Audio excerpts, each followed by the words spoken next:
বাবা ও মেয়ের ভালোবাসার একটি অসামান্য নিদর্শন। তবে পরিবেশনার স্বার্থে গল্পের মূল ভাব অক্ষুণ্ণ রেখে সামান্য কিছু পরিবর্তন করা হলেও গল্পের মান সাহিত্যগতভাবে কোনো অংশেই কমেনি।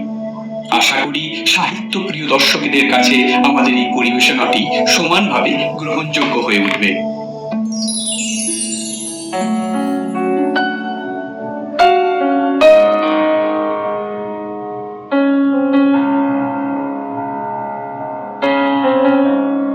বাবা, রামদয়াল দারোয়ান কাকে কৌয়া বলছিল?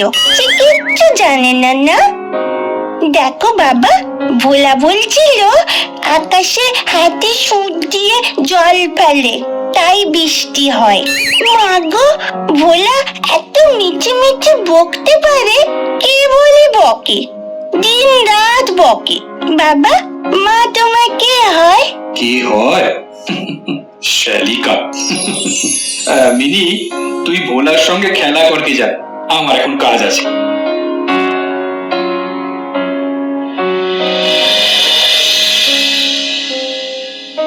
কাবুলিওয়ালা, ও কাবুলিওয়ালা!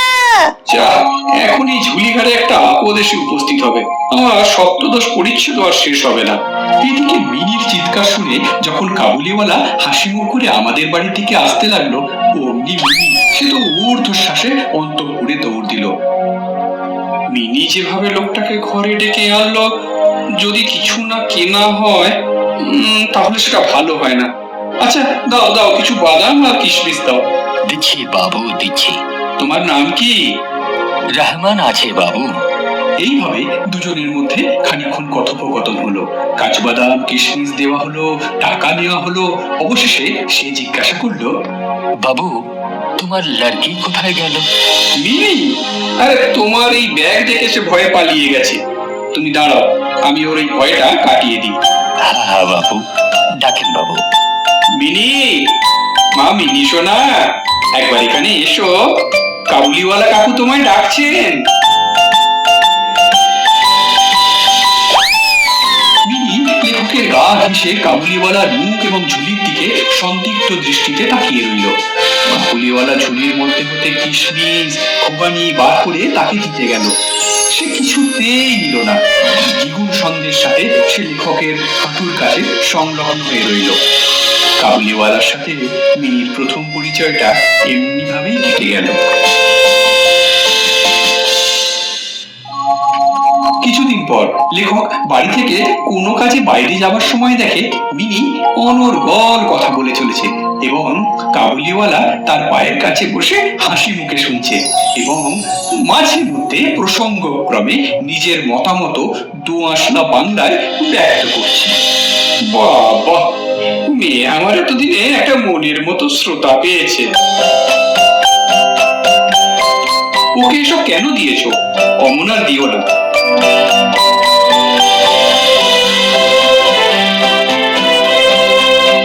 এই, তুই এই আধুলি কোথায় পেলি রে? কাবুলিওয়ালা দিয়েছে। কাবুলিওয়ালার কাছ থেকে আধুলি তুই কেন নিতে গেলি? আমি চাইনি, তিনি নিজে থেকে দিয়েছেন। বাবা, দেখো না, মা আমায় শুধু শুধু বকছে।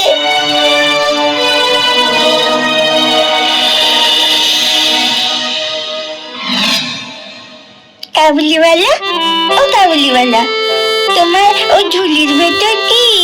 হাতি। হাতি? খোকি, তুমি শ্বশুর বাড়ি কখনো যাবে না। তুমি শ্বশুর বাড়ি যাবে? আমি শ্বশুরকে মারবে। এই দেখো, তোমাদের বাবা মেয়ের প্রতিদিন এই কাবুলিওয়ালা রহমতের সাথে গল্প করাটা আমার একদম ভালো লাগে না, বলে দিলাম। কিন্তু কেন? আরে এটা তো তোমারই তো ভালো। মিনি তোমাকে বিরক্ত কম করে। বিরক্ত করাটা বড় কথা নয়। আজকাল চারিদিকে যা ঘটছে, যদি রহমতও কোনোদিন আমাদের অলক্ষ্যে মিনিকে নিয়ে চলে যায়। আরে বাবা, এসব তোমার ভুল ধারণা। রহমত এটা কখনোই করতে পারে না। কখনো কি কারো ছেলে চুরি যায় না? কাবুল দেশে কি দাস ব্যবসা প্রচলিত নেই?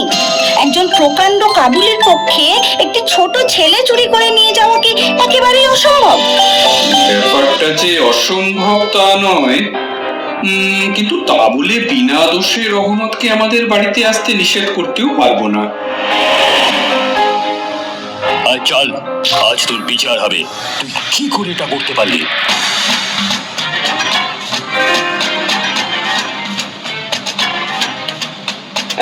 দাঁড়াও দাঁড়াও, এই ব্যাপারটা কি? বাবু, পাশের মোড়ে রজত বাবুকে ছুরি মেরেছে। কেন মেরেছি সেটা তো বলবেন। ও আমার থেকে ধারে রামপুরির চাদর কিনে এখন টাকা দিতে অস্বীকার করছে। কাবুলিওয়ালা, ও কাবুলিওয়ালা, তুমি শ্বশুর বাড়ি যাবে? শিখানি যাচ্ছে। শ্বশুরাকে মারিতাম, কিন্তু কি করিব, হাত বাঁধা।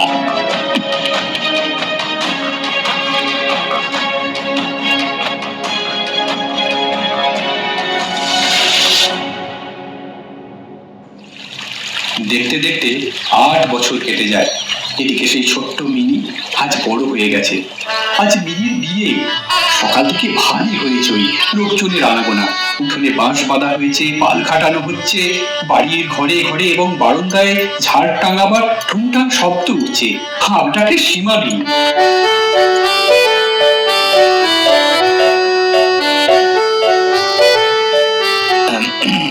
সালাম নেবেন বাবু। কি রে রহমত, কবে আসলি? কাল সন্ধ্যাবেলা জেল হইতে খালাস পাইয়াছি। আজকের এই শুভ দিনে এই লোকটা এখান থেকে গেলেই ভালো হয়। আজ আমাদের বাড়িতে একটা কাজ আছে, আমি ব্যস্ত আছি, তুই আজ যা।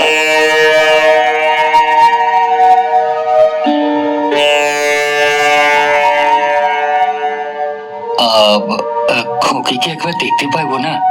আরে বাবা, আজ বাড়িতে কাজ আছে, আজ আর কারোর সাথে দেখা করতে পারবি না। বাবু সালাম। আমি কি এটা ঠিক করলাম? তাকে ফের ডাকবো? এই আঙ্গুর আর কিঞ্চিত বাদাম খোকির জন্য আনিয়াছিলাম, তাহাকে দিবেন। আপনার বহুত দয়া, আমার চিরকাল স্মরণ থাকিবে। আমাকে পয়সা দিবেন না বাবু। তোমার যেমন একটি লড়কি আছে, তেমনি দেশে আমারও একটি লড়কি আছে। আমি তাহারই মুখখানি স্মরণ করিয়া তোমার খোকির জন্য কিছু কিছু মেওয়া হাতে লইয়া আসি। আমি তো সদা করতে আসি না। এরপর কাবুলিওয়ালা সে নিজের মস্ত ঢিলা জামাটার ভিতর হাত ঢুকিয়ে বুকের কাছ থেকে এক টুকরো ময়লা কাগজ বের করলো। বহু সযত্নে ভাঁজ খুলে দুহাতে লেখকের টেবিলের ওপর মেলে ধরলো। তাতে দেখা গেল কাগজের উপর একটা ছোট্ট হাতের ছাপ। ফটোগ্রাফ নয়, তেলের ছবিও নয়, হাতে খানিকটা ভুসো মেখে কাগজের উপর তার চিহ্ন ধরে রেখেছে। কন্যার এই স্মরণ চিহ্নটুকু বুকের কাছে নিয়ে রহমত প্রতি বছর কলকাতার রাস্তায় মেওয়া বেচতে আসে। সেই সুকমল ক্ষুদ্র শিশু হস্তটুকুর স্পর্শখানি তার বিরাট বিরোহী বুকের মধ্যে সুধা সঞ্চার করে রাখে। এটা দেখে মিনির বাবার চোখ ছলছল করে আসলো। কাবুলি মেয়াওয়ালা আর আমি যে একজন বাঙালি সম্ভ্রান্ত বংশীয়, তা ভুলে গেলাম। এখন আমিও বুঝতে পারছি, সেও যা, আমিও তা। সেও পিতা, আমিও পিতা। এই কে আছো? মিনিকে একবার একটু আমার কাছে নিয়ে এসো। ওকে বলো ওর কাবুলিওয়ালা কাকা দেখা করতে এসেছেন। না, আজ দেখা হবে না। মিনি এখন ব্যস্ত আছে, বলো অন্যদিন আসতে।